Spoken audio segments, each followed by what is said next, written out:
தேங்காய் கம்பு லட்டு 100 மணி நேரத்தில் 100 வகையான சிறுதானிய லட்டுக்களை தயாரிக்கும் முயற்சியில் 4வதாக நம்ம தயாரிக்க போகிற லட்டு தேங்காய் கம்பு லட்டு. இதுக்கு தேங்காய் கொஞ்சம் துருவி எடுத்துக்கிட்டு அதோடைய ஈரப்பதம் போகிற அளவுக்கு நல்லா வறுத்து எடுத்துக்குங்க. எந்த எடையில் தேங்காய் எடுத்தீங்களோ அதே எடை அளவில் நாட்டு சர்க்கரை எடுத்துக்கோங்க. லேசாக தண்ணி விட்டு கட்டிகள் கரையிற அளவுக்கு அடுப்பில் வச்சு சூடு பண்ணிக்கோங்க. கட்டிகள் கரைஞ்ச உடனேவே அதை வடிகட்டி தேங்காயோடு சேர்த்துக்குங்க.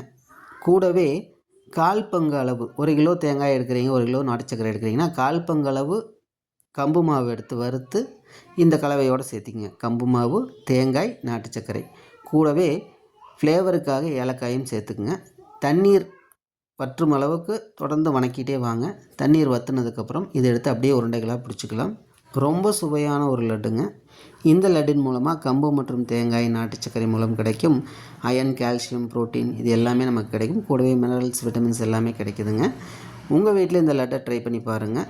அடுத்து என்ன லட்டுங்கிறத அடுத்த வீடியோவில் பார்க்கலாங்க.